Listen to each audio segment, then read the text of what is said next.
So what's going on, guys? Welcome back to The Country Investor. My name is Robert. This is your first time tuning in. So in this video, we're going to cover death, how to get over death, and how you can use it to motivate you and to drive you in your life. So stay tuned.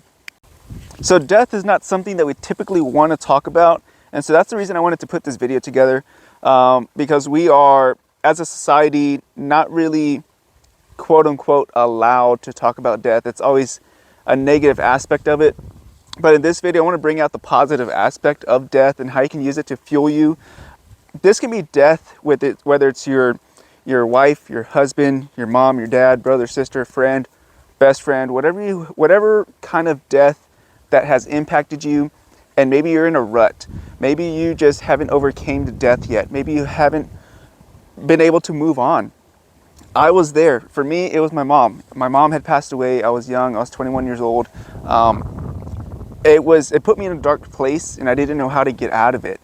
Since then, I have really used it to fuel me in my life, to put me in a position where I am today. So that's what this video is for, is just to motivate somebody, to help them get over it, because it's not easy. It is hard. Once you're in that little funnel of darkness, it's really hard to get out of there. It takes a lot of work. But it can be done. You can get over it. You can use it to fuel you, and you can always bring out the positive in it. So just to kind of give a little backstory of the death that kind of impacted my life the most, it was my mom. She died of cancer. First off, she died of cancer. She passed away of cancer. She was not a smoker, not a drinker. She was a fairly healthy woman from what we understood, from what we knew. No signs or symptoms of anything until towards the end. Whenever she started having, coughing and little pains on the side, well, she ended up having kidney cancer, renal cancer. It actually had metastasized and moved to multiple parts of the body. So within a year, less than a year from diagnosis to death, she was gone. That really opened my eyes to how quickly things can change, how quickly a person's life can just be gone, because in months, gone, just perfectly healthy woman, or so you thought, perfectly healthy woman, just obliterated from the face of the earth so quickly, right? So if you're Hispanic watching this, you know that Hispanics were very, very family oriented. So you can only imagine how this impacted me and my family. It was, detrimental. A mother figure or father figure is a huge part of the household. So when you lose that, it's a significant hit to your family. Like I said, most of y'all who watch my channel, some of y'all are also Hispanic, and you know that Hispanic families are they treasure family. So when that happens, it's a huge blow to the family, especially when it's your mom and dad and you're still, fairly young. So when this happened, I was just so upset, just so freaking mad, man. Like, I can't even explain to you the anger I felt, the anger I had. And I was mad at God. I was mad at anything and everything, man. Like, you didn't want to mess with me at that time, because I was just blown up. Like, I was just so mad, in such a dark place. Anything would just tick me off. I would tell God why, just angry, man. Just angry that he took my mom, So I didn't know how to kind of move forward from this. This was like huge. I didn't know how to move forward. I was in a dark place for probably about a year, I would say, before I finally started getting my shit together. Since then, I now use my mom's death to fuel me to where I am today. I use it as motivation. I use it to drive me. I use it every day. In the back of my mind, I'm like, do something that's going to make your mom proud. Do something that she would be proud of. Obviously, she's not here on earth with us anymore. But I do it for myself, and I do it for my family, to make myself happy and proud, and to make my family proud. I don't want a death to dictate how my life went, because when a death happens, especially when it's somebody really, really close to you, you have two options. There's no middle ground here. You have two options.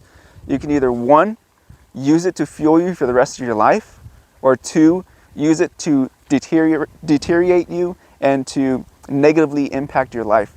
So you have two options. Which option are you going to choose? That's where your crossroad is at. You're here, now you have to choose. Are you going here, or are you going here? That's it. Like, use it to your advantage. Use it to fuel you. Take whatever information that person has given you. Take whatever drive, inspiration, or in my case, my mom always used to give me a lot of consejos in Spanish, but she used to give me a lot of advice in life. So I use that to fuel me and to mentally take notes of that before I make certain decisions as well. Death is kind of meant to be celebrated, not so much frowned upon, even though we take it, I feel like, really, really hard. Hispanics take it really, really hard, where they're yelling and screaming and whatever, right? It's kind of funny because we have Dia de los Muertos for, we're Hispanic and stuff like that. We celebrate the dead. But yeah, when the death happens, we take it so hard. So it's just kind of funny in that way. But so one of the ways that I can really tell you that will help you get over it is going to be, for instance, I'm going to give you an example here. My mom, she was battling through cancer. They did put her on chemo, but obviously it didn't work. She's not here, right? But yeah, she was on chemo. Well, that entire time, she was just battling and battling and battling with her life, trying to survive. So when things get really hard for me in my life, when little things pop up, sometimes they're major things, I sit back, I look at the situation, and I'm like, you know what, this is nothing compared to what my mom had to go through. If she was battling and fighting and never gave up, then why the hell am I even considering giving up? Considering, even thinking that, wow, man, this is so hard. I use that to fuel me whenever things get tough for me, because if she can battle through that, and you guys can relate to this, I know you know people, maybe people that are super close to you, that had just battled through cancer, or battled through some type of injury, or battled through any type of disease. They are battling for their lives. They're not battling, my sewer line broke. They're not battling to fix a sewer line. They're battling for their lives. Use that to fuel you. Think about that when things get tough for you. There's a lot worse situations you can be in. When life gets tough, just use that to fuel you. A lot of us, most of the world, most of the problems that most households have is financial problems. You may be wondering, what the hell does financial have to do with anything about death? So, when you think about it, our entire lives, we're trying to work, trying to earn money. We're worried about money. When the time comes, when you're sitting on your deathbed, the last thing you're thinking about is money. You're not thinking about that. You're thinking about your life. You're thinking about how you lived your life, the mistakes you made, and how you would do better. Remember, when you are having money issues, you're having money troubles, you don't know how you're going to pay the light bill. Remember that money is not everything. At the end of the day, when your time comes, hopefully you're never in that situation, but if you're sitting on your deathbed, you're not going to be thinking about money.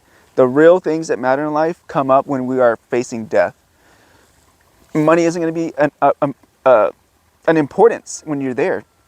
So when you are in that situation, you don't know how you're going to pay something, just take a deep breath, relax, and you figure it out. Just try to figure it out, but don't stress to the point where some people commit suicide. Some people just go crazy over this. Just figure it out, calm down, figure it out. Usually you have months to pay this stuff even if it's backlogged, they still give you time. Just figure it out, compose yourself, and just figure it out. Because at the end of the day, that is not that important. The money doesn't really matter. Now, for those of y'all who watch my channel and are loyal subscribers and know that I'm investing in all that good stuff, you may be asking, well, you're always, talking about investing, this and that. So the reason I do this is because I realize life is short because of what I've seen with my mom. Life is short. I don't want to spend my life working in a job that I hate, doing things that I don't want to do, having to ask for time off, vacation, and requesting time to do anything, I don't want to have to live for the weekend. I want to live every day. So that's the reason I do what I do. It's not about the money for me. People think it's about the money. It's not about the money. Money doesn't matter. The only thing money matters to me is that it provides me with my time. I either am going to trade time or I'm going to trade money. That's how I see it. Use money as a tool and not so much allow money to use you. A lot of us go through life having to work or having to do certain things because we want the money. We want to buy this, we want to buy that. Use money as a tool to work for you. So use that death to just relax, chill out, and just be thankful for where you are, what you have done. For me personally, I will come out here, I will sit down and just be humbled that I'm here, I'm able-bodied, and just give thanks for all the little things, because we take them for granted and we don't really realize how important this stuff is till you're on your deathbed. So again, another way to look at it, like I said, when you see death like that, use it to fuel you, use it to become a better person yourself. For example, you can just sit here, look at the water and be like, thankful I'm not at work, thankful I'm not getting bombed in some foreign country, thankful that I'm in good health. Whatever it is, just sit down, relax, and just breathe it in, take it in, and be thankful, and you'll be very happy. Once you start changing your mindset about positivity and looking at all the little things and being thankful for all the little things that you do have, will start changing your mind, and slowly you'll start pulling yourself out of that hole after the death. That's what kind of helped me, is just being thankful, using what I saw, what I learned from that whole experience to fuel me in life, and to just appreciate things that I do have. The last thing I'm going to leave you guys with is look at death this way. So death is not a tragedy. You may be asking, what the hell do you mean it's not a tragedy? Death isn't a tragedy because death happens to all of us. If we lived forever and someone did die, that's a tragedy, because we were not meant to die, right? If we lived forever and then someone actually did die, that's a freaking tragedy. What the hell? We're all meant to die. We all are just on borrowed time here on earth. So don't look at death as a tragedy. Look at it as a blessing. They are moving on. If you believe in higher powers and heaven and all of that good stuff, look at it as they're moving on. That's where I'm going to leave it off, guys. Just you have two choices, like I said. You have two choices. Don't let the death control your life. You have two choices, negative or positive. If you're going to let it control your life, at least let it control you positively, not negatively. So without further ado, guys, appreciate you guys watching. I hope it opens some eyes to something, or if anything, food for thought. And until next time, be careful, be good, take care, and God bless. I'll see you guys later. Bye-bye.